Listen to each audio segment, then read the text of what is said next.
고린도전서 1장. 하나님의 뜻에 따라 그리스도 예수의 사도로 부르심을 받은 나 바울과 형제 소스데네는 고린도에 있는 하나님의 교회와 그리스도 예수 안에서 거룩하게 된 사람들에게 이 편지를 씁니다.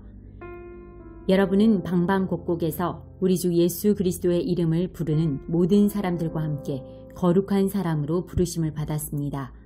예수 그리스도는 우리의 주님이시며 또한 이 모든 사람들의 주님이 되십니다. 하나님 우리 아버지와 주 예수 그리스도께서 여러분에게 은혜와 평강을 주시기를 바랍니다. 그리스도 예수 안에서 여러분에게 주신 하나님의 은혜로 말미암아 나는 늘 하나님께 감사드립니다. 여러분은 예수 그리스도 안에서 모든 말하는 것과 모든 지식 등 모든 면에서 풍성하게 되었습니다. 내가 이렇게 말씀드리는 것은 그리스도에 관하여 증언한 것이 여러분 안에서 확고해졌기 때문입니다. 그러므로 여러분은 영적인 선물을 부족함 없이 받으며 우리 주 예수 그리스도께서 나타나실 것을 간절히 바라고 있습니다. 예수님께서는 여러분을 세상 끝날까지 굳세게 지켜 우리 주 예수 그리스도의 날에 흠이 없는 사람이 되게 하실 것입니다. 여러분을 부르셔서 그의 아들이신 우리 주 예수 그리스도와 사귐을 갖게 하신 하나님은 신실하십니다. 성도 여러분, 우리 주 예수 그리스도의 이름으로 여러분에게 호소합니다. 모두 의견을 합하고 여러분 사이에 편을 나누지 마십시오. 같은 마음과 같은 생각을 가지고 하나가 되십시오. 나의 성도 여러분, 글로의 집에서 온 사람들이 나에게 여러분 사이에 다툼이 있다는 소식을 전해주었습니다. 내용은 이렇습니다. 여러분이 저마다 나는 바울을 따른다, 나는 아볼로를 따른다, 나는 베드로를 따른다, 심지어 나는 그리스도를 따른다 라고 말한다니 도대체 그리스도가 아니었습니까? 바울이 여러분을 위해 십자가에 못 박혔습니까? 아니면 여러분이 바울의 이름으로 세례를 받았습니까? 내가 그리스보와 가이오 두 사람 외에는 여러분 중 어느 누구에게도 세례를 주지 않아 하나님께 감사합니다. 그러므로 여러분 중에서 어느 누구도 바울의 이름으로 세례를 받았다고 말할 수 없을 것입니다. 그러고 보니 내가 스데바나의 가정에도 세례를 준 적이 있습니다. 하지만 이들 외에는 아무에게도 세례를 준 기억이 없습니다. 그리스도께서 나를 보내신 것은 세례를 주기 위해서가 아니라 복음을 전하도록 하기 위해서였습니다. 그것은 인간의 지혜로운 말로 하라는 것이 아니었습니다. 그리스도의 십자가가 그 능력을 잃지 않게 하려는 것입니다. 십자가에 관한 말씀이 멸망할 사람들에게는 어리석은 것에 불과하지만 구원받은 우리에게는 하나님의 능력입니다. 성경에 이렇게 기록되어 있습니다. 내가 지혜로운 사람들의 지혜를 멸하고 지식 있는 사람들의 지식을 물리치리라. 지혜 있는 사람이 어디 있으며 학자가 어디 있습니까? 이 시대의 변론가가 어디 있습니까? 하나님께서 이 세상의 지혜를 어리석게 하지 않으셨습니까? 세상이 자기의 지혜를 통해서는 하나님을 알지 못하게 하신 것이 하나님의 지혜입니다. 그래서 하나님께서는 우리가 전하는 어리석어 보이는 말씀 선포로 믿는 사람들을 구원하기를 기뻐하셨습니다. 유대인들은 표적을 요구하고 그리스인들은 지혜를 찾습니다. 하지만 우리는 그리스도께서 십자가에 못 박히셨다고 전합니다. 이것이 유대인들에게는 걸려 넘어지게 하는 것이요 이방인들에게는 어리석은 것이지만 유대인이 되었든지 그리스인이 되었든지 부르심을 받은 사람들에게 그리스도는 하나님의 능력이며 하나님의 지혜입니다. 하나님의 어리석음이 사람의 지혜보다 더 지혜로우며 하나님의 약함이 사람의 강함보다 더 강합니다. 성도 여러분, 하나님께서 여러분을 부르셨을 당시 여러분의 모습이 어떠했는지를 생각해 보십시오. 세상의 표준으로 볼 때 지혜 있는 사람이 많지 않았고 권력 있는 사람도 많지 않았으며 가문 좋은 사람도 많지 않았습니다. 그러나 하나님께서는 지혜로운 것들을 부끄럽게 하시려고 세상의 미련한 것들을 선택하셨고 강한 것들을 부끄럽게 하시려고 세상의 약한 것들을 선택하셨습니다. 하나님께서는 세상의 비천한 것들과 멸시받는 것 그리고 아무것도 아닌 것들을 선택하여 유력한 것들을 멸하셨습니다. 이것은 하나님 앞에서 어느 누구도 자랑하지 못하게 하기 위해서였습니다. 그러나 여러분은 이러한 하나님에게서 나서 예수 그리스도 안에 있게 되었습니다. 예수님은 하나님께로부터 오는 우리의 지혜와 의와 거룩함과 구속이 되셨습니다. 그러므로 성경에 기록되었듯이 자랑하는 자는 주님 안에서 자랑하십시오. 2장. 성도 여러분, 나도 여러분에게 가서 하나님의 비밀을 전하였을 때 웅변술이나 탁월한 지혜를 가지고 전한 것이 아니었습니다. 그것은 내가 여러분과 함께 있는 동안에는 예수 그리스도와 그분께서 십자가에 못 박히셨다는 것 이외에는 아무것도 알지 않기로 굳게 결심했기 때문입니다. 사실 내가 여러분에게 갔을 때 나는 약하였고 두려웠으며 몹시 떨었습니다. 내가 전한 말이나 선포한 것들은 지혜롭고 설득력 있는 말들이 아니라 성령의 능력을 드러내는 것이었습니다. 이렇게 한 것은 여러분의 믿음을 사람의 지혜가 아니라 하나님의 능력에 두게 하려는 것이었습니다. 그러나 우리는 성숙한 사람들 사이에서는 지혜를 말합니다. 이 지혜는 이 세상의 지혜가 아니며 이 세상에서 멸망해버릴 통치자들의 지혜도 아닙니다. 우리가 말하는 지혜는 하나님의 비밀 가운데 있는 지혜입니다. 이것은 감춰졌던 것이며 하나님께서 우리의 영광을 위해 창조 전에 미리 정하신 지혜입니다. 이 시대의 통치자 중 어느 누구도 이 지혜를 깨닫지 못했습니다. 그들이 깨달았다면 영광의 주님을 십자가에 못 박지 않았을 것입니다. 성경에 이렇게 기록되어 있습니다. 하나님께서 자기를 사랑하는 자들을 위해 준비해 두신 것을 눈으로 보지 못하였고 귀로 듣지 못하였으며 마음으로 깨닫지 못하였다. 하나님께서는 성령을 통하여 이 지혜를 우리에게 계시하셨습니다. 왜냐하면 성령님께서 모든 것을 심지어 하나님의 깊은 것까지도 속속들이 살피시기 때문입니다. 어떤 사람이 생각하고 있는 것을 그 사람 속에 있는 영이 아니고서야 누가 알고 있겠습니까? 이와 마찬가지로 하나님의 생각도 하나님의 성령만이 아실 수 있습니다. 하나님께서 우리에게 은혜로 주신 것들을 알기 위해 우리는 세상의 영이 아니라 하나님께로부터 오는 성령을 받았습니다. 우리는 사람의 지혜에서 배운 말로 말하지 않고 성령으로부터 가르침 받은 말씀으로 말합니다. 성령님께 속한 것은 성령에 속한 것으로 설명해야 하기 때문입니다. 성령에 속하지 않은 사람은 하나님의 성령에 속한 것들을 받아들이지 않습니다. 그런 사람에게는 이런 것들이 어리석어 보입니다. 그런 것들은 영적으로 식별되는 것이므로 성령이 없는 사람은 그런 것들을 깨달을 수도 없습니다. 성령님께 속한 사람은 모든 것을 판단하지만 자신은 아무에게도 판단을 받지 않습니다. 누가 주님의 마음을 알았으며 누가 주님을 가르치겠습니까? 그러나 우리는 그리스도의 마음을 가지고 있습니다. 3장. 성도 여러분, 이전에 나는 성령에 속한 사람에게 말하듯이 여러분에게 할 수가 없어서 세상에 속한 사람을 대하듯, 다시 말해서 그리스도 안에서 어린아이를 대하듯 말할 수밖에 없었습니다. 그때 나는 여러분에게 단단한 음식이 아니라 우유를 먹였습니다. 여러분이 단단한 음식을 먹을 준비가 전혀 되어 있지 않았기 때문인데 지금도 여전히 받을 준비가 되어 있지 않습니다. 여러분은 아직도 세상에 속해 있습니다. 시기와 다툼이 여러분 안에 있으니 이것이 바로 세상에 속한 것이고 세상 사람들처럼 행동하는 것이 아닙니까? 어떤 사람이 나는 바울파다라고 말하자 다른 사람은 나는 아볼로파다라고 말하고 있으니 세상에 속한 사람이 아니면 무엇이겠습니까? 도대체 아볼로가 무엇이고 바울이 무엇입니까? 나나 아볼로나 여러분을 믿도록 하고 주님께서 각 사람에게 할 일을 맡기셔서 일하는 일꾼에 불과합니다. 나는 씨앗을 심었고 아볼로는 물을 주었으나 자라게 하시는 분은 하나님이십니다. 그러므로 심는 사람이나 물을 주는 사람은 아무것도 아니지만 자라게 하시는 분인 하나님은 중요합니다. 심는 사람과 물 주는 사람은 하나의 목적 때문에 일을 합니다. 각 사람은 자기가 한 수고만큼 보수를 받을 것입니다. 우리는 하나님의 동역자요, 여러분은 하나님의 밭이며 하나님의 건물입니다. 나는 하나님께서 내게 주신 은혜대로 유능한 건축가처럼 기초를 놓았습니다. 하지만 다른 사람들은 그 위에 건물을 세우고 있습니다.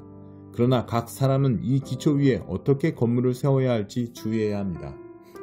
아무도 이미 놓여있는 기초 외에 다른 기초를 놓을 수 없습니다. 왜냐하면 그 기초는 예수 그리스도이시기 때문입니다.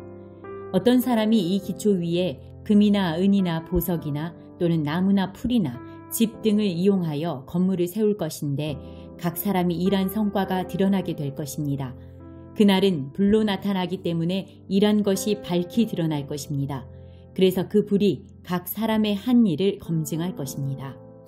어떤 사람이 세운 것이 그대로 남아있으면 그는 보수를 받을 것입니다. 그가 세운 것이 다 없어져 버리면 그는 손실을 입게 될 것입니다. 그러나 그 사람 자신은 마치 불을 거쳐서 살아온 것 같은 구원을 받을 것입니다. 여러분은 자신들이 하나님의 성전인 것과 하나님의 성령께서 여러분 안에 계신다는 사실을 알지 못합니까?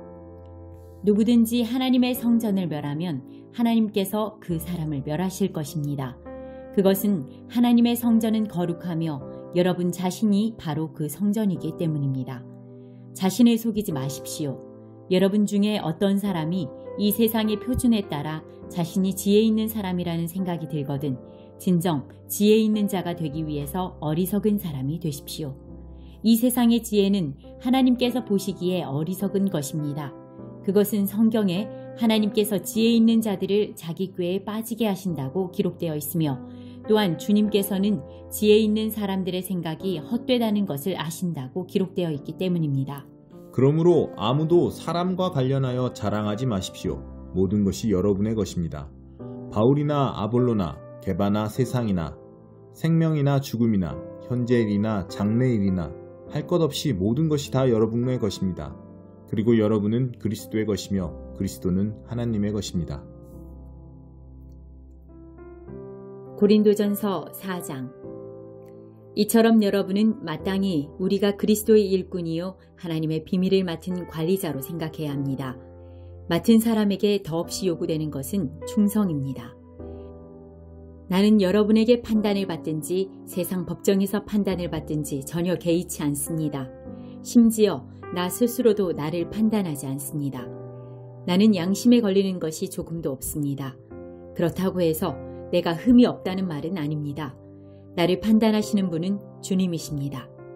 그러므로 여러분은 때가 되기 전에는 아무것도 판단하지 말고 주님께서 오실 때까지 기다리십시오. 주님께서 어둠 속에 감추어진 것들을 밝히 나타내시며 사람들의 마음속에 있는 생각까지 드러내실 것입니다. 그때 각 사람은 하나님에게서 칭찬을 받을 것입니다. 성도 여러분, 나는 여러분을 위해 건축과 이야기와 사역자에 관한 이야기를 나 자신과 아볼로에게 적용하여 말하였습니다.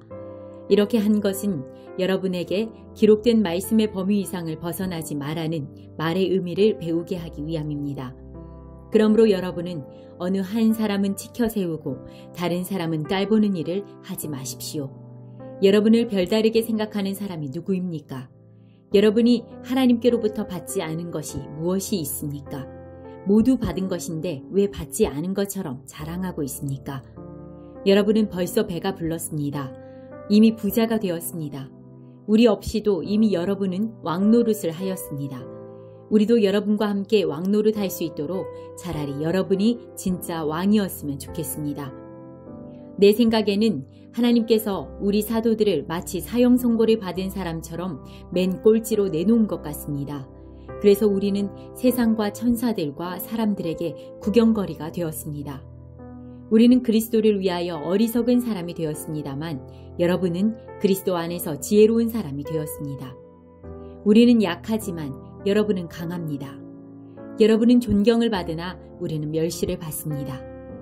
지금 이 순간까지 우리는 굶주리고 목마르고 헐벗고 매맞고 집 없이 떠돌아다니면서 우리의 손으로 힘써서 일하였습니다. 우리는 저주를 받지만 축복해주고 핍박을 당하여도 참고 인내하며 모욕을 당하여도 다정한 말로 대답하였습니다. 바로 이 순간까지 우리는 세상의 쓰레기와 만물의 찌꺼기가 되었습니다. 여러분을 부끄럽게 하려고 이 글을 쓰고 있는 것이 아닙니다. 오히려 여러분을 내 사랑하는 자녀로 생각하여 훈계하기 위해 쓰고 있습니다. 그리스도 안에서 여러분에게 10,000명이나 되는 스승이 있을지 몰라도 아버지는 여러 명이 있을 수 없습니다. 그리스도 예수 안에서 내가 복음 때문에 여러분의 아버지가 되었습니다. 그러므로 여러분에게 권합니다. 나를 본받으십시오. 내가 디모데를 여러분에게 보낸 것도 이러한 이유 때문입니다. 그는 주님 안에서 신실한 나의 사랑하는 아들입니다. 디모데는 내가 모든 교회에서 가르쳤던 그대로 그리스도 예수 안에서 내가 살아왔던 방식을 여러분에게 상기시켜 줄 것입니다. 여러분 중에는 내가 여러분에게 가지 않을 줄로 생각하여 오만 방자해진 사람이 있습니다. 그러나 주님의 뜻이면 나는 빠른 시일 안에 여러분에게로 가서 그 오만 방자한 사람들의 말이 아니라 그들의 능력이 어떠한지를 알아볼 것입니다.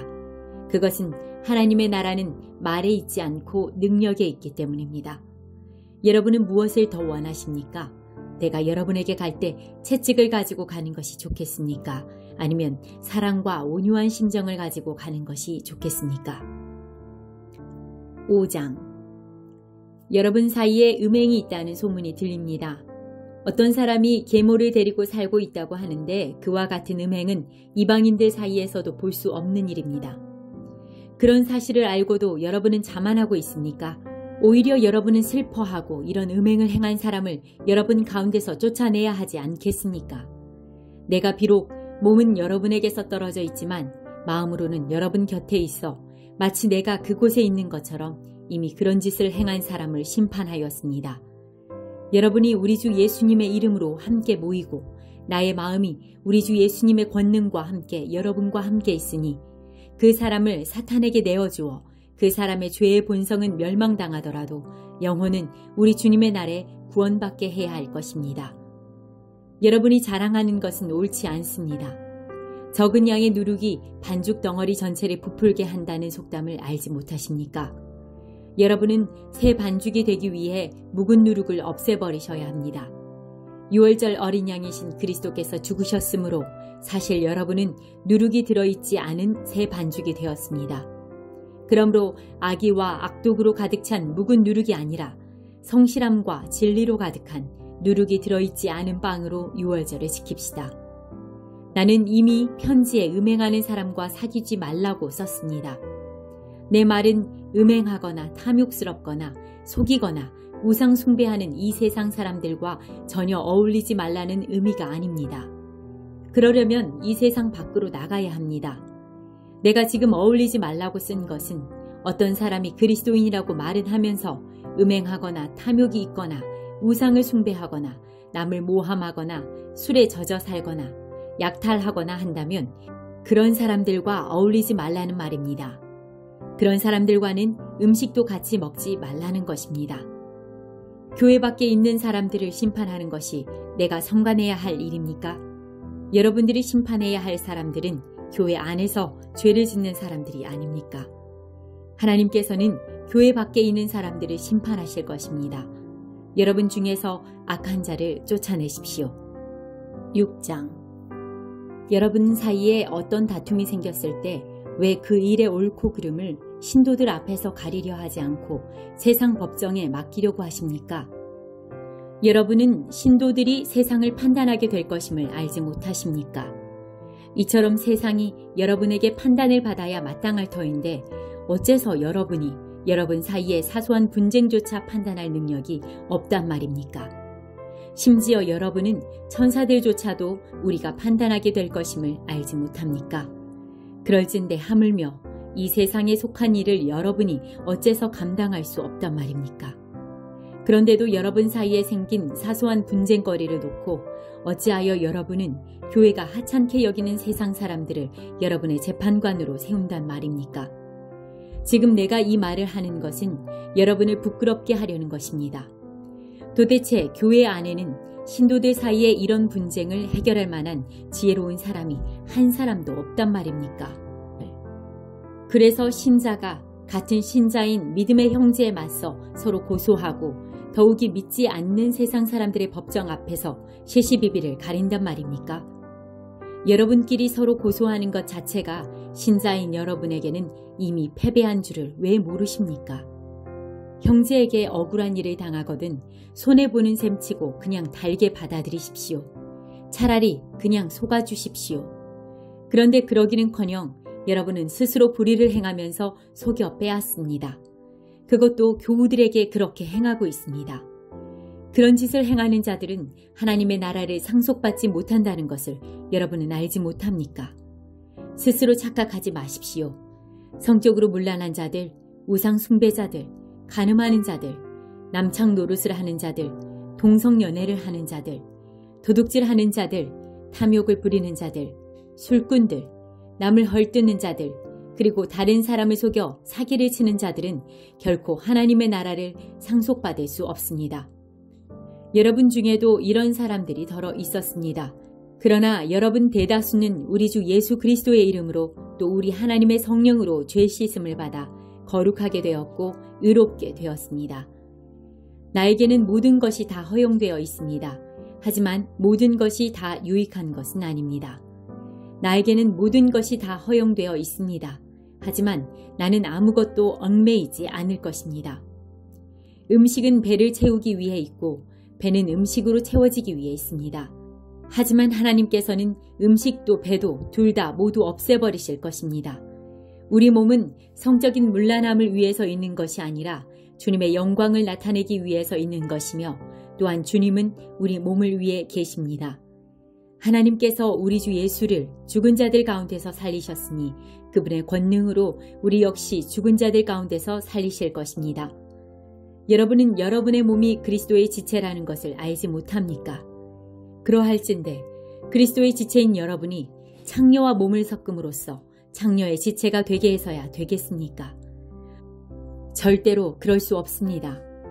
창녀와 몸을 섞으면 그 사람은 창녀와 한 몸이 되어버린다는 것을 왜 알지 못한단 말입니까? 성경에 보면 두 사람이 결합하여 한 몸이 될 것이다 라는 말씀이 있습니다.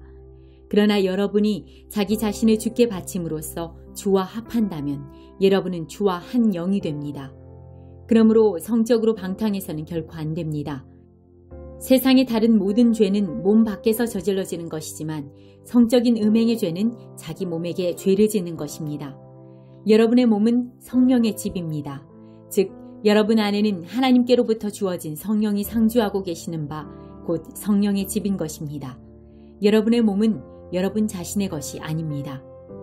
하나님께서 값을 치르고 여러분을 사셨기 때문입니다. 그러므로 여러분은 모쪼록 여러분의 몸으로 하나님께 영광을 돌리십시오. 고린도전서 7장. 이제 여러분이 내게 보낸 편지에 사람이 결혼하지 않는 편이 더 낫다고 한 내용에 대해 말씀드리겠습니다. 음행이 성행하고 있으므로 남자마다 자기 아내를 두고 여자도 자기 남편을 두십시오. 남편은 아내에게 혼인의 의무를 다하고 아내도 남편에게 그렇게 하십시오. 아내의 몸은 자기 것만이 아니라 남편의 것이기도 하며 남편의 몸도 자기 것만이 아니라 아내의 것이기도 합니다.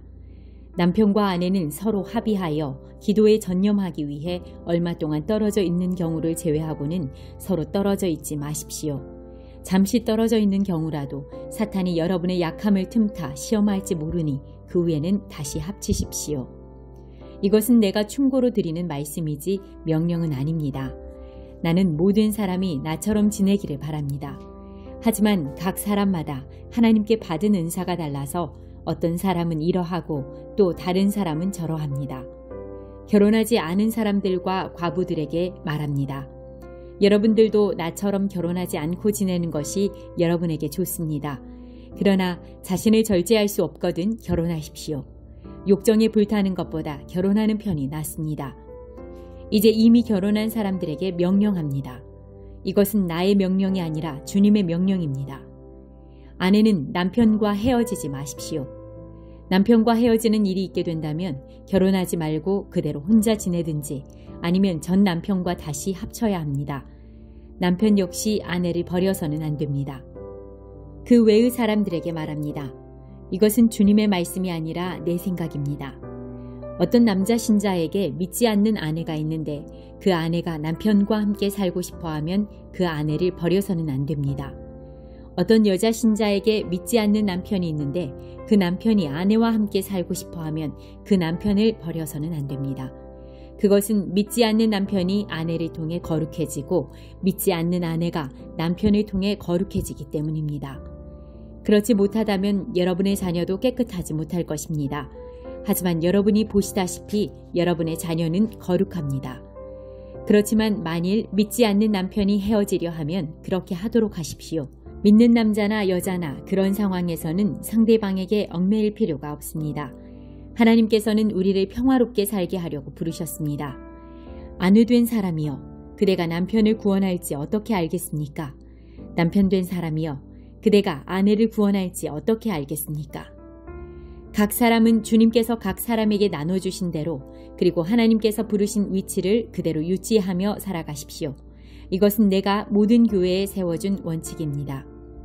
부르심을 받았을 때 이미 할례를 받은 사람이 있다면 할례 받은 표시를 없애려 하지 마십시오.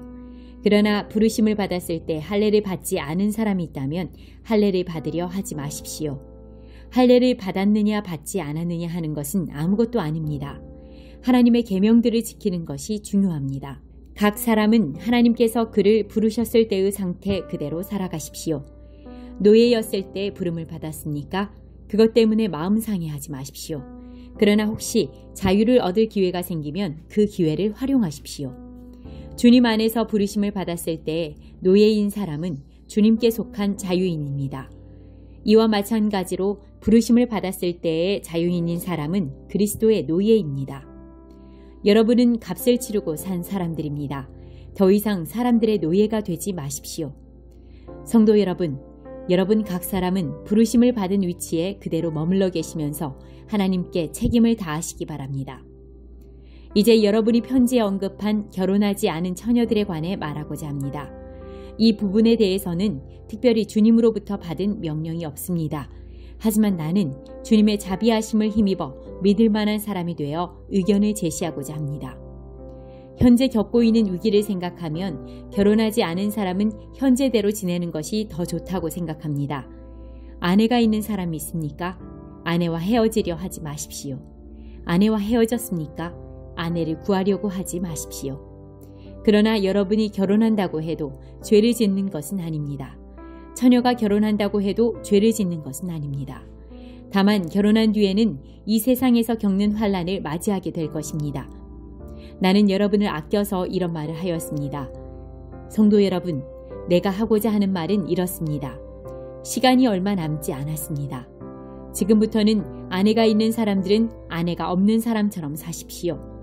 우는 사람은 울지 않는 사람처럼, 기쁨에 넘치는 사람은 기쁘지 않은 사람처럼, 물건을 사는 사람은 자기가 산 것을 가지고 있지 않은 사람처럼 사십시오.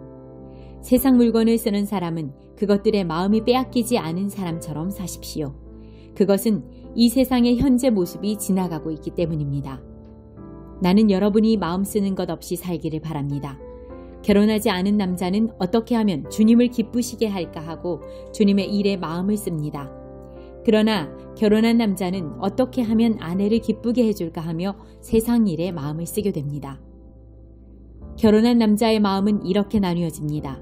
결혼하지 않은 여자나 처녀는 자기의 몸이나 영혼을 주님께 거룩하게 드리기 위해 주님의 일에 마음을 쓰지만 결혼한 여자는 어떻게 하면 남편을 기쁘게 할 수 있을까 생각하며 세상 일에 마음을 씁니다.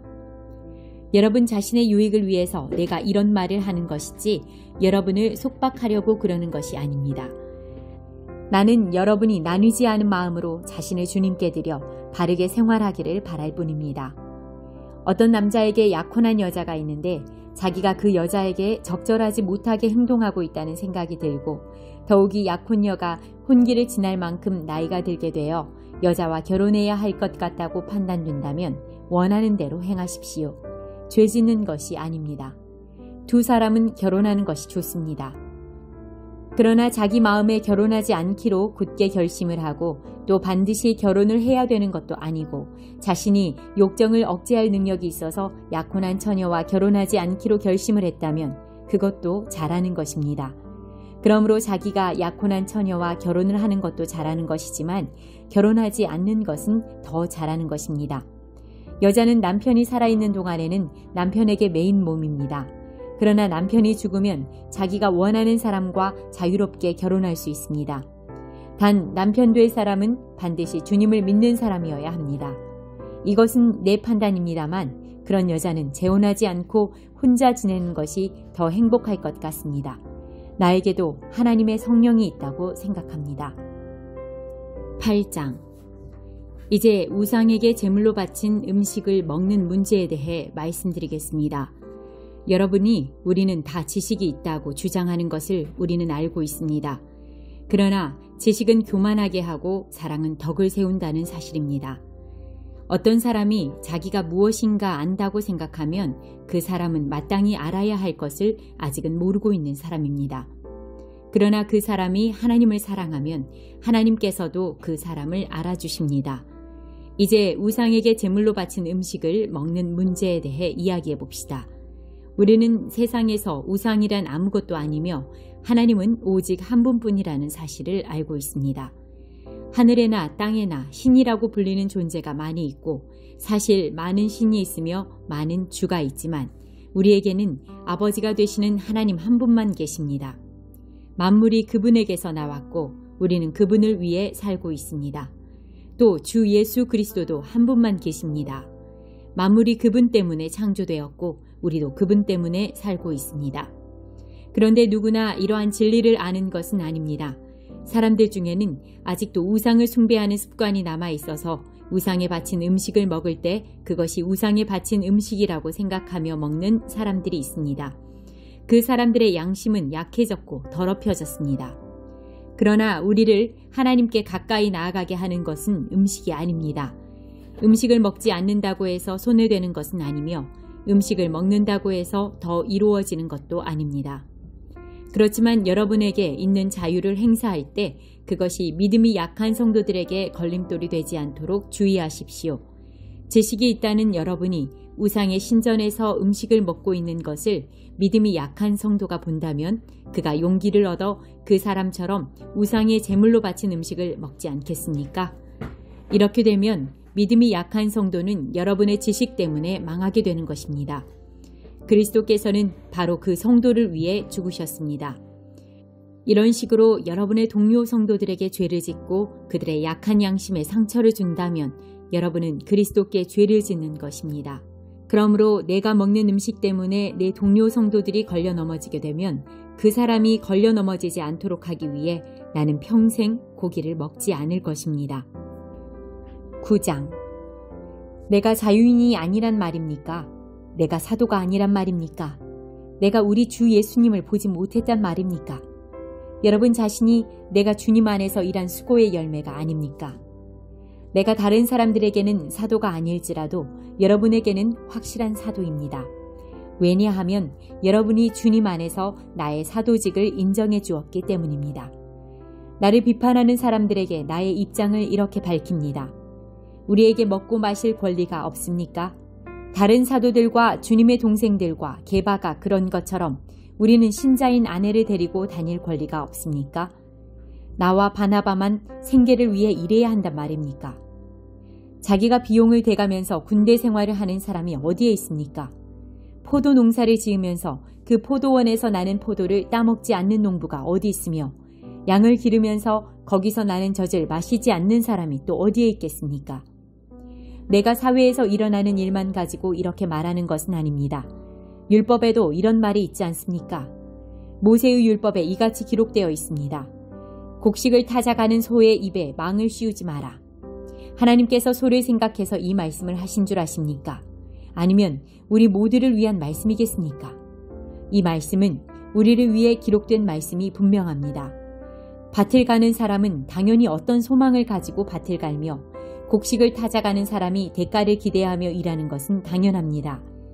우리가 여러분에게 영적인 것을 뿌렸다면 우리가 여러분이 갖고 있는 물질을 거두어드린다고 해서 지나치다고 할 수 있겠습니까?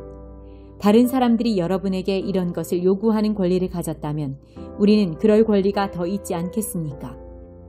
그러나 우리는 이 권리를 행사하지 않았습니다.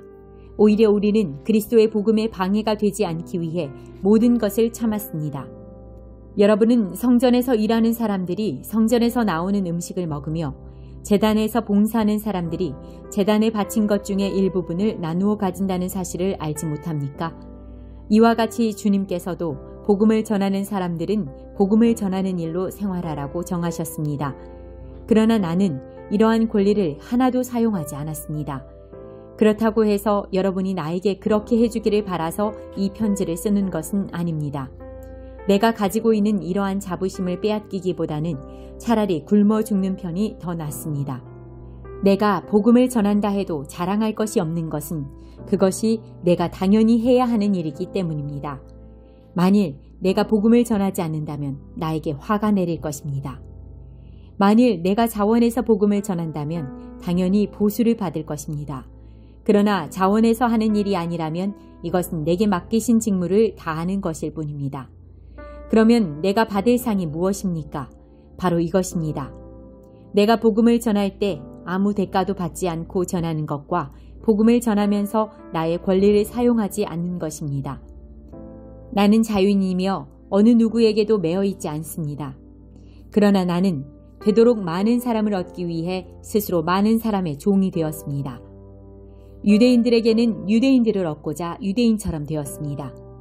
율법 아래에 있는 사람들을 대할 때는 비록 나 자신은 율법 아래에 있지 않지만 그들을 얻기 위해 율법 아래에 있는 사람처럼 되었습니다. 율법 없는 사람들에게는 비록 나 자신은 하나님의 율법을 떠난 사람이 아니라 그리스도의 율법 아래에 있는 사람이지만 율법 없는 사람들을 얻기 위해 율법 없는 사람처럼 되었습니다. 믿음이 약한 사람들에게는 약한 사람들을 얻기 위해서 약한 사람이 되었습니다. 내가 모든 사람들에게 그들과 같이 된 것은 아무쪼록 모든 방법을 다하여 그들 중에 몇 사람이라도 구원하기 위해서였습니다. 나는 복음이 주는 복에 참여하기 위해 복음을 전하는 일이라면 무슨 일이든 하고 있습니다. 경기장에서 경주자들이 다 달려가지만 상을 받는 사람은 한 명뿐인 것을 알지 못하십니까? 이와 같이 여러분도 상을 받을 수 있도록 달리십시오. 경기를 하려는 사람은 모든 면에서 자기 절제를 하는 법입니다. 그들은 썩어 없어질 면류관을 얻으려고 절제를 하지만 우리는 썩지 않을 면류관을 얻으려고 그렇게 합니다. 이처럼 나는 목표가 없는 사람처럼 달리지 않습니다. 나는 허공에다 주먹을 휘둘러대는 사람처럼 싸우지 않습니다. 나는 내 몸을 쳐서 굴복시킵니다. 내가 다른 사람들에게는 복음을 전했으나 정작 나 자신은 자격 미달이 될까 두렵습니다.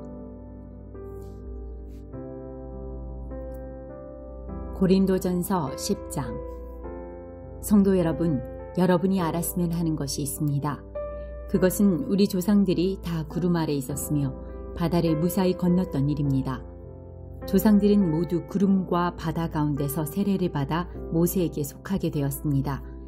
조상들은 모두 같은 영적인 음식을 먹었으며 다 같은 영적인 물을 마셨습니다.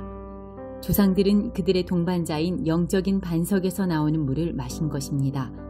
그런데 이 반석은 그리스도였습니다.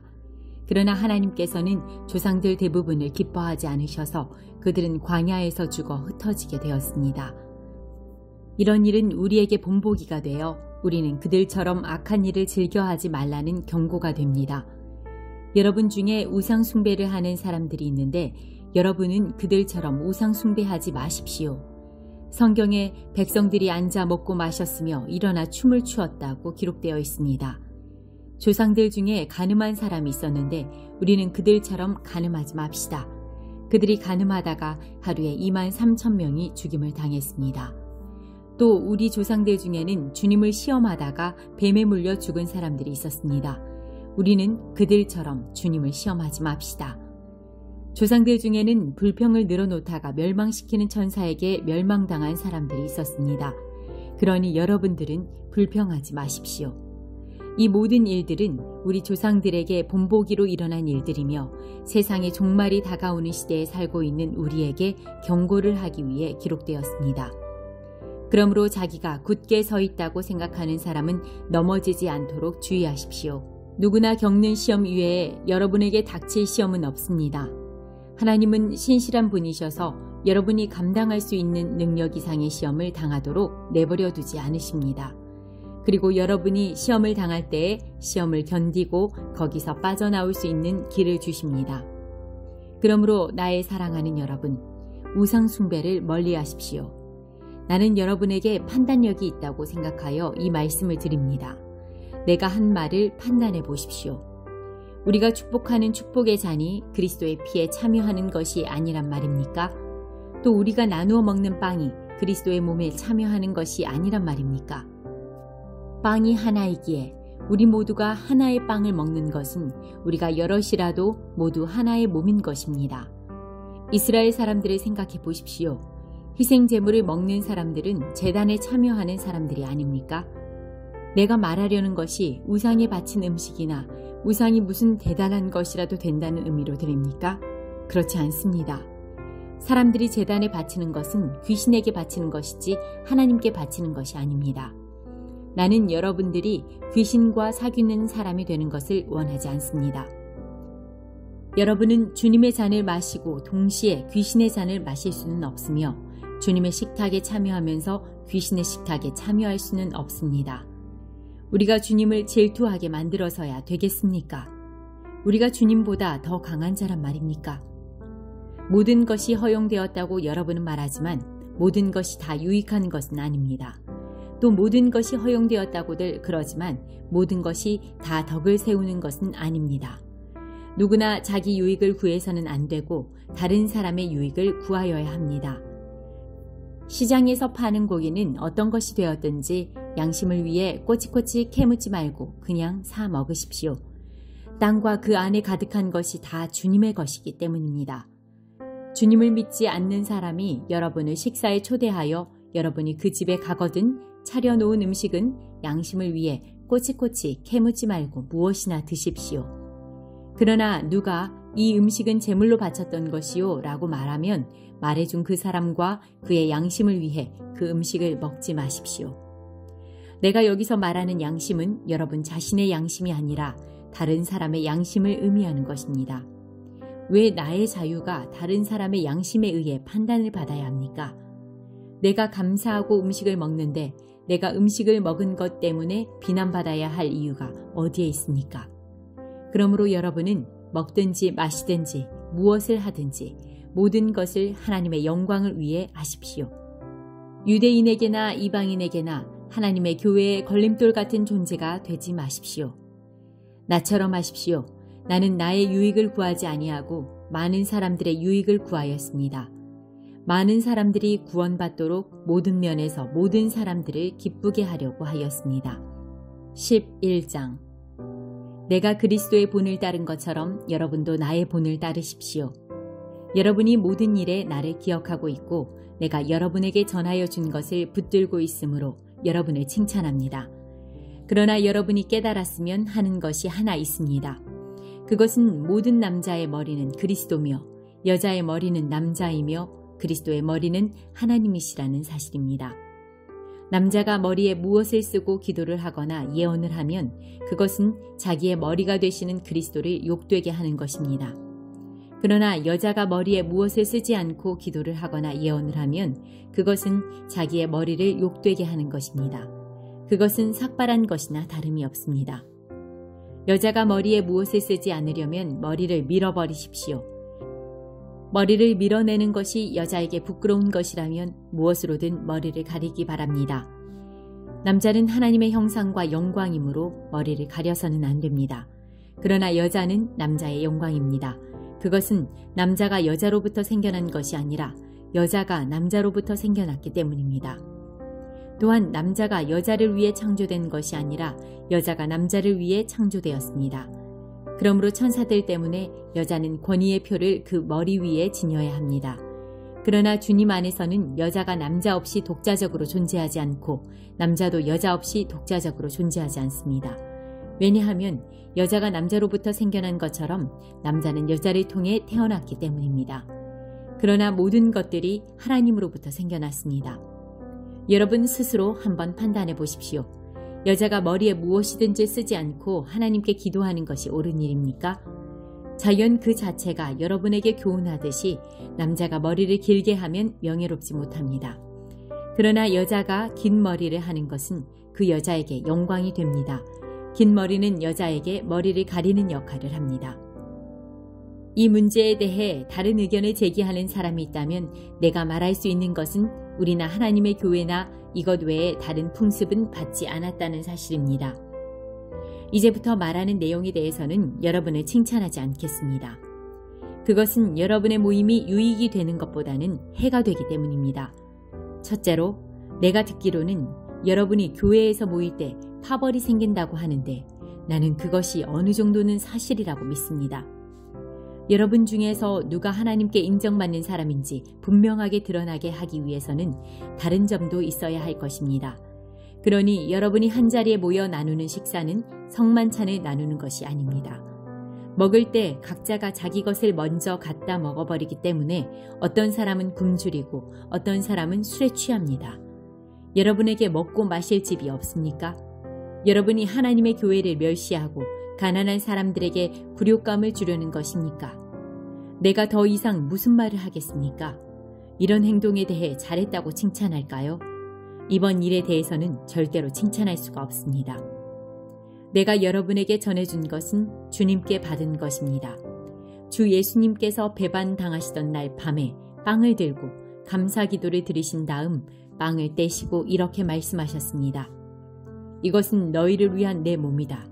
나를 기억하면서 이것을 행하여라. 똑같은 방법으로 식사 후에 잔을 들고 말씀하셨습니다. 이 잔은 내 피로 세우는 새 언약이다.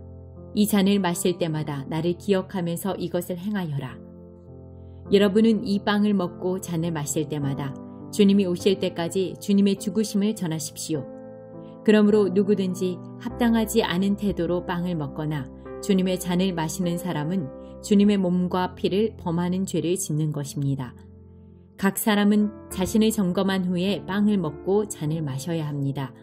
주님의 몸이라는 인식이 없이 먹거나 마시는 사람은 자기에게 내릴 하나님의 심판을 먹고 마시는 것입니다. 이런 이유로 여러분 중에는 약한 사람이나 아픈 사람이 많이 있고 죽은 사람들도 적지 않습니다. 우리가 자신을 분별하였더라면 심판을 받지 않았을 것입니다. 그러나 우리가 지금 주님에게서 심판을 받는 것은 세상과 함께 심판을 받지 않기 위해서입니다. 그러므로 나의 성도 여러분, 여러분이 먹으러 함께 모일 때 서로 기다리십시오. 배고픈 사람이 있으면 집에서 식사를 하도록 하십시오. 그래서 여러분이 모이는 것이 심판받는 모임이 되지 않기를 바랍니다. 이 외에 다른 문제들은 내가 여러분에게 가서 알려드리겠습니다. 12장. 성도 여러분, 나는 여러분이 성령께서 주시는 선물들에 대해 모르기를 원치 않습니다. 여러분은 이방인으로 있었을 때 말도 못하는 우상의 이끌림을 받았다는 사실을 아실 것입니다. 그러므로 여러분에게 알려드릴 것이 있습니다. 하나님의 성령으로 말하는 사람은 예수님은 저주받은 사람이다 라고 말하지 않으며 성령을 통하지 않고는 예수님은 주님이시다 라고 말할 수 없습니다.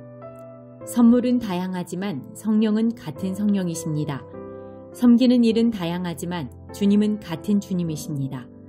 일하는 것은 여러 가지이지만 모든 사람 속에서 모든 일을 하시는 분은 같은 하나님이십니다.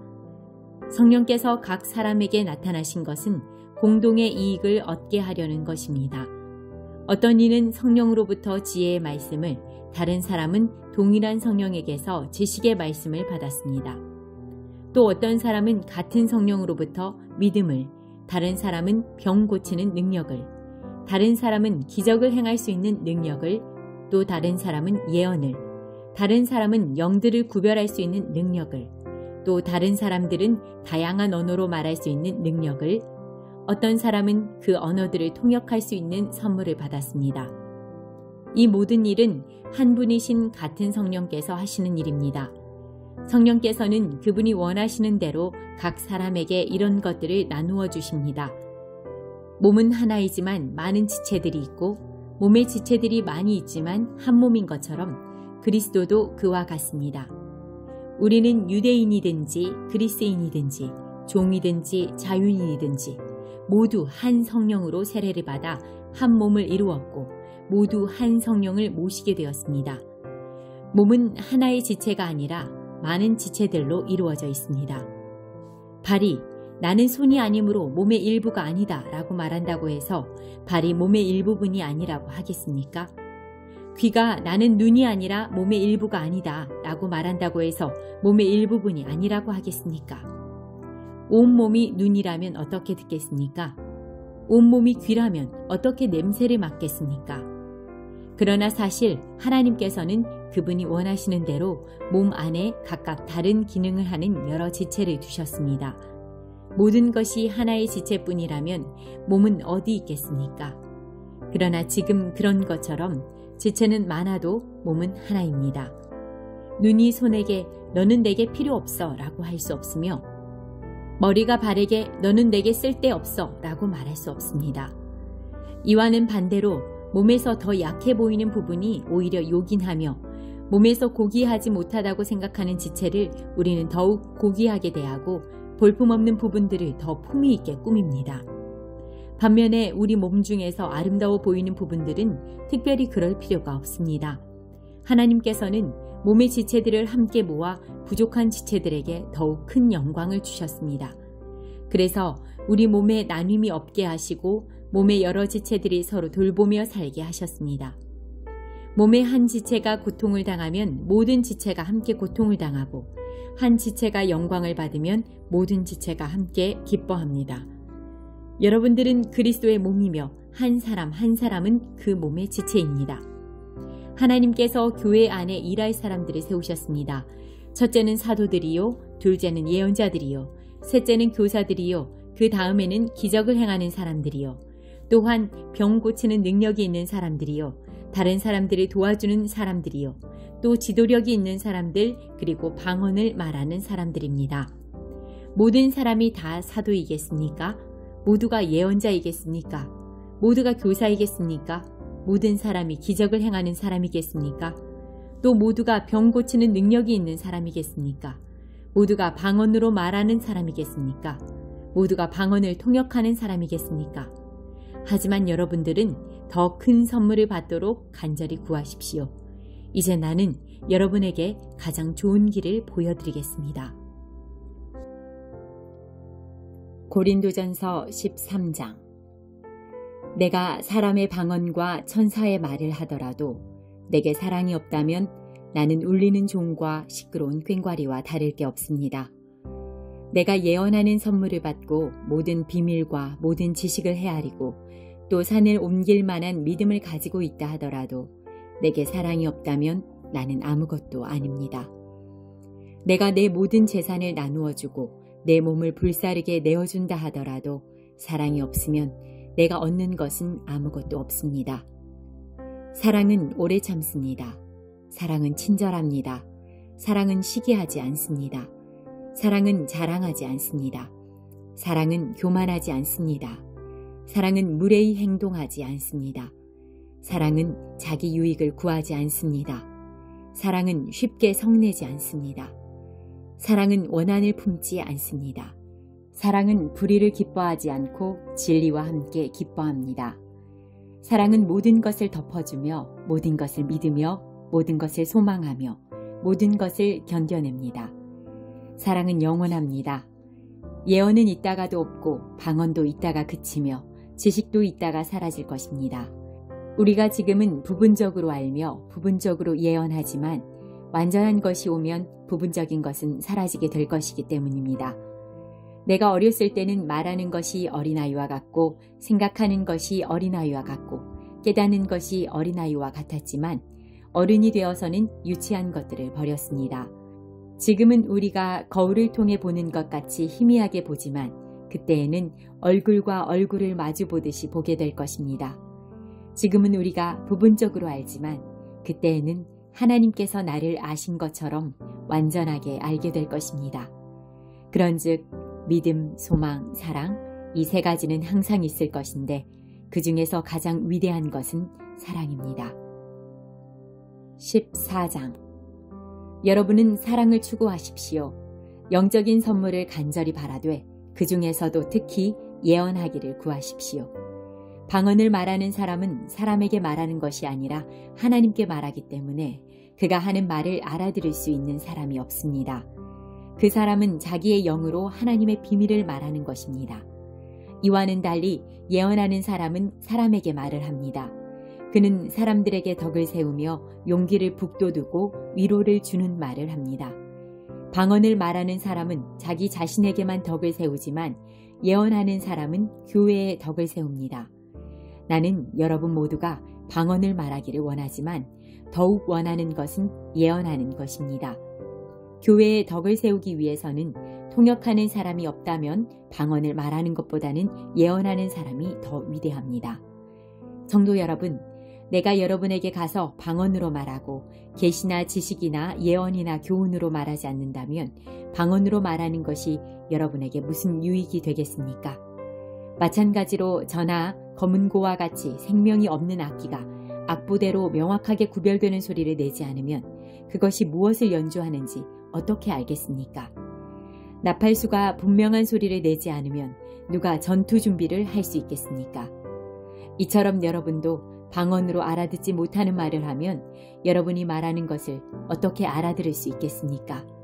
그것은 단지 허공에다 대고 말하는 것에 불과합니다. 세상에는 여러 종류의 다양한 소리가 있고 그 어느 것도 의미가 없는 소리는 없습니다. 내가 그 소리의 의미를 이해하지 못하면 나는 그 사람에게 외국인이 되고 그 사람도 내게 외국인이 될 것입니다. 여러분에게 있어서도 마찬가지입니다. 여러분이 영적인 선물을 간절히 바라고 있으니 여러분은 교회의 덕을 세우는 선물을 넘치게 받을 수 있도록 힘쓰십시오. 이런 이유로 방언으로 말하는 사람은 자기가 말하는 것을 통역할 수 있게 해달라고 기도해야 합니다. 혹시 내가 방언으로 기도하게 된다면 내 영은 기도하지만 내 마음은 아무런 열매가 없습니다. 그렇다면 어떻게 하면 좋겠습니까? 나는 영으로 기도하면서 마음으로도 기도하겠습니다. 또 영으로 찬양하면서 마음으로도 찬양하겠습니다. 그렇지 않고 여러분이 영으로만 하나님께 감사한다면 거기에 참석한 초심자가 여러분의 말을 알아듣지 못하는데 어떻게 여러분이 드린 감사에 아멘이라고 말하겠습니까? 여러분이 감사한 것 자체는 잘한 일이었는지 몰라도 다른 사람에게는 덕을 세우지 못하는 것입니다. 나는 내가 여러분 중에 어느 누구보다도 더 많이 방언을 말하는 것으로 인해 하나님께 감사드립니다. 그러나 나는 교회에서 방언으로 10,000마디를 말하는 것보다 알아들을 수 있는 언어로 5마디를 말하기를 원합니다. 성도 여러분, 생각하는 데 있어서는 어린아이가 되지 마십시오. 악에 대해서는 갓난아이가 되어야 하겠지만 생각하는 데 있어서는 어른이 되어야 합니다. 율법에 이런 기록이 있습니다. 주님께서 말씀하시기를 다른 방언하는 사람들과 외국인의 입술을 통해 이 백성에게 말할지라도 저희가 오히려 나의 말을 듣지 않을 것이다. 그러므로 방언은 믿는 사람들이 아니라 믿지 않는 사람들 위해 주신 표적이지만 예언은 믿지 않는 사람들이 아니라 믿는 사람들을 위해 주신 것입니다. 만일 모든 교회가 한자리에 모여서 저마다 방언으로 말한다면 깨달음이 적은 사람이나 믿지 않는 사람이 교회에 들어와서는 여러분을 정신 나갔다고 하지 않겠습니까? 그러나 모든 사람이 예언하고 있는데 믿지 않는 사람이나 깨달음이 적은 사람이 들어오면 그들은 모든 사람들에 의해 자기가 죄인이라는 책망을 받고 모든 사람들에게 심판을 받아 그 사람 속에 감춰진 것들이 백일하에 드러날 것이며 그 사람은 무릎을 꿇고 하나님을 경배하며 참으로 하나님께서 여러분 가운데 계십니다 라고 외칠 것입니다. 성도 여러분, 어떻게 하면 좋겠습니까? 여러분이 함께 모일 때 어떤 사람에게는 찬송할 것이 있고 어떤 사람은 가르칠 것이 있고 또 다른 사람에게는 계시가 있고 방언도 있고 통역하는 것도 있을 것입니다. 이 모든 것은 교회의 덕이 되게 행하십시오. 누군가 방언을 말하게 되는 경우 2사람 혹은 기껏해야 3사람 정도만 말하게 하십시오. 그것도 한 번에 한 사람씩 말하고 한 사람은 통역을 하십시오. 통역하는 사람이 없으면 교회에서는 방언을 하지 말고 자기 자신과 하나님께만 말하십시오. 예언하는 사람의 경우에는 2-3명이 말하고 다른 사람은 그들이 말하는 것을 분별하도록 하십시오. 그러나 만일 앉아있는 다른 사람에게 계시가 내리면 먼저 예언하던 사람은 예언을 그쳐야 합니다. 이래야 여러분 모두가 차례대로 예언할 수 있게 되어 모든 사람들이 교훈과 격려를 받게 됩니다. 예언자들의 영은 예언자들의 자기 절제에 의해 통제를 받습니다. 하나님은 무질서의 하나님이 아니라 평화의 하나님이십니다. 성도들의 모든 교회에서 그렇게 하듯이 여자는 교회에서 말 없이 있어야 합니다. 여자들이 말하는 것은 허락되지 않았습니다. 율법에서 말하듯이 여자들은 복종해야 합니다. 혹시 배우고 싶은 것이 있으면 집에서 자기 남편들에게 물어보십시오. 여자가 교회에서 말하는 것은 여자 자신에게 부끄러운 일입니다. 하나님의 말씀이 여러분에게서 나왔습니까? 아니면 하나님의 말씀이 여러분에게만 내렸습니까? 누구든지 자기를 예언자나 영적인 선물을 받은 자로 생각하는 사람이 있으면 내가 여러분에게 쓴 것이 주님의 계명이라는 것을 명심하십시오.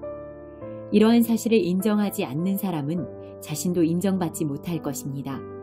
그러므로 나의 성도 여러분, 예언하기를 간절히 바라십시오. 그리고 방언으로 말하는 것을 막지 마십시오.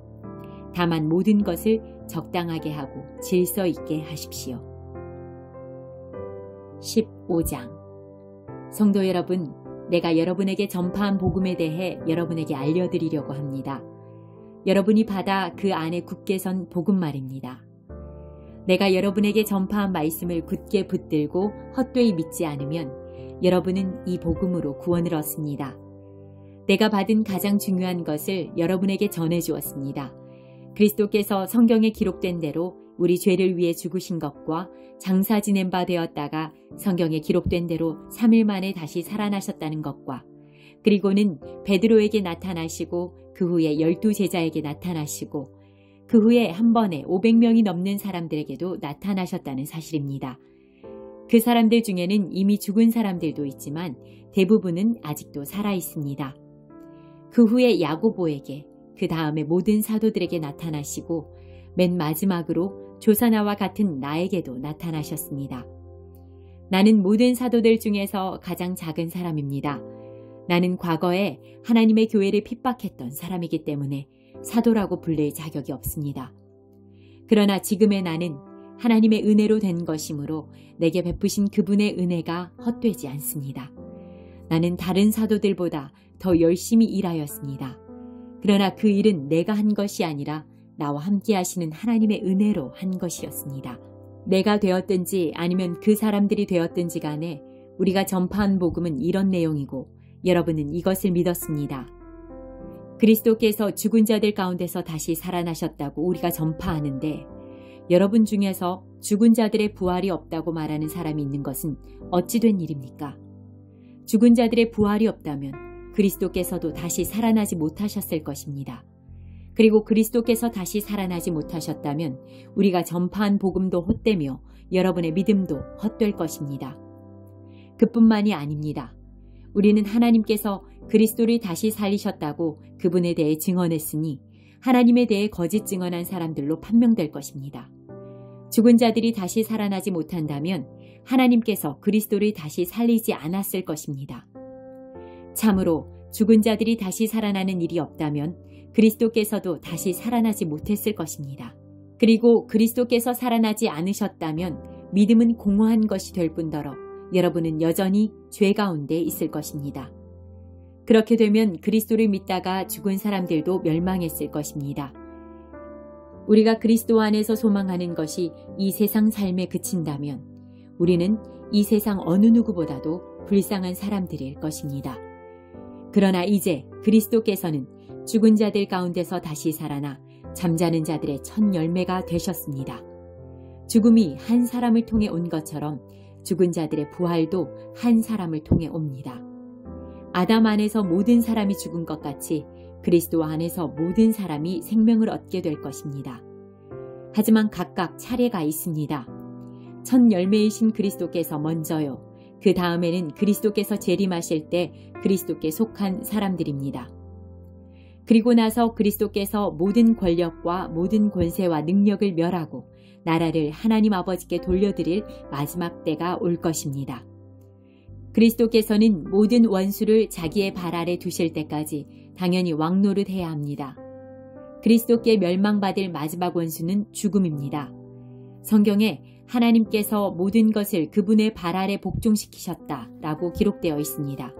여기서 모든 것을 그분의 발 아래 복종시킨다고 할 때는 모든 것을 그리스도 아래 두신 하나님 자신은 그 안에 포함되지 않는다는 것이 분명합니다. 하나님께서 모든 것을 하나님의 아들 아래 복종시키실 때에는 아들 자신도 모든 것을 자기 아래 두신 아버지께 복종할 것입니다. 그리하여 하나님께서 우주의 주님으로서 만물을 지배하실 것입니다. 죽은 자들이 다시 살아나는 일이 없다면 죽은 자들을 위해 대리로 세례를 받는 사람들은 왜 세례를 받는 것입니까? 죽은 사람들이 도무지 살아나지 않는다면 그 사람들이 죽은 자들을 위해 세례를 받는 이유는 무엇입니까? 우리의 경우는 어떻습니까? 우리는 무슨 이유로 매 순간 위험에 처한단 말입니까? 성도 여러분, 우리 주 예수 그리스도 안에서 내가 여러분에 대해 가지고 있는 자랑을 두고 확신 있게 말합니다만 나는 날마다 죽습니다. 내가 에베소에서 사나운 짐승들과 싸운 것이 단순히 인간적인 이유에서였다면 내가 얻은 것이 무엇이겠습니까? 죽은 자들이 다시 살아나는 일이 없다면 먹고 마시자, 내일이면 죽을 목숨이라고 하지 않겠습니까? 속지 마십시오. 나쁜 친구를 사귀면 좋은 습관도 나쁘게 됩니다. 정신을 똑바로 차리고 죄짓지 마십시오. 여러분 중에 하나님에 대해 무지한 사람들이 덜어 있어서 여러분이 부끄러운 줄을 알라고 이 말을 하는 것입니다.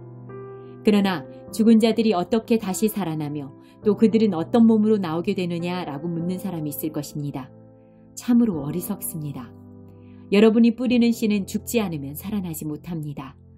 여러분이 뿌리는 것은 다 자란 몸이 아니라 밀이든 그 밖에 다른 곡식이든 단지 그 씨일 뿐입니다.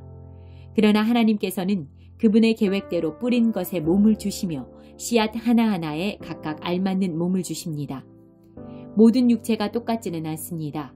사람의 육체가 있고 동물의 육체가 있으며 새의 육체가 있고 물고기의 육체가 있습니다.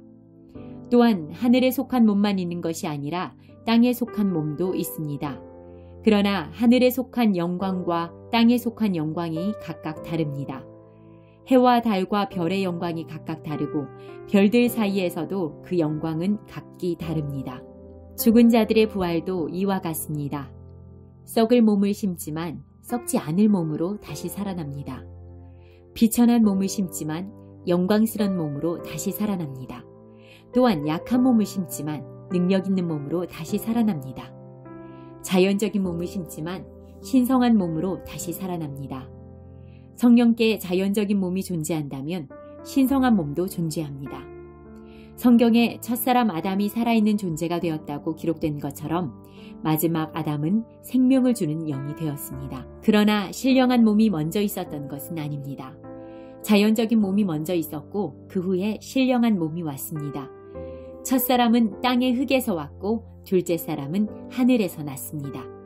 땅에 속한 사람들은 땅에 속한 그 사람과 같고 하늘에 속한 사람들은 하늘에 속한 그분과 같습니다.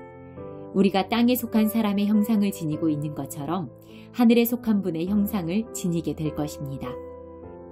성도 여러분, 내가 분명히 선언하거니와 육체와 피는 하나님의 나라를 상속받을 수 없으며 썩는 것은 썩지 아니하는 것을 상속받을 수 없습니다. 내가 여러분에게 비밀을 알려드리겠습니다.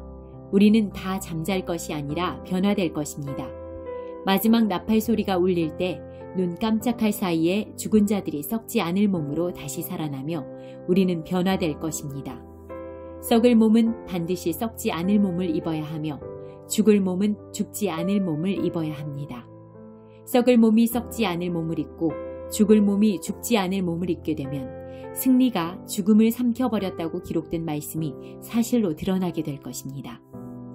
죽음아, 너의 승리가 어디 있느냐? 죽음아, 너의 찌르는 것이 어디 있느냐? 죽음이 찌르는 것은 죄이며 죄의 힘은 율법입니다. 그러나 우리 주 예수 그리스도를 통해 우리에게 승리를 주시는 하나님께 감사합니다. 그러므로 나의 사랑하는 성도 여러분, 굳게 서서 흔들리지 말고 항상 주님의 일을 위해 자신을 들이십시오.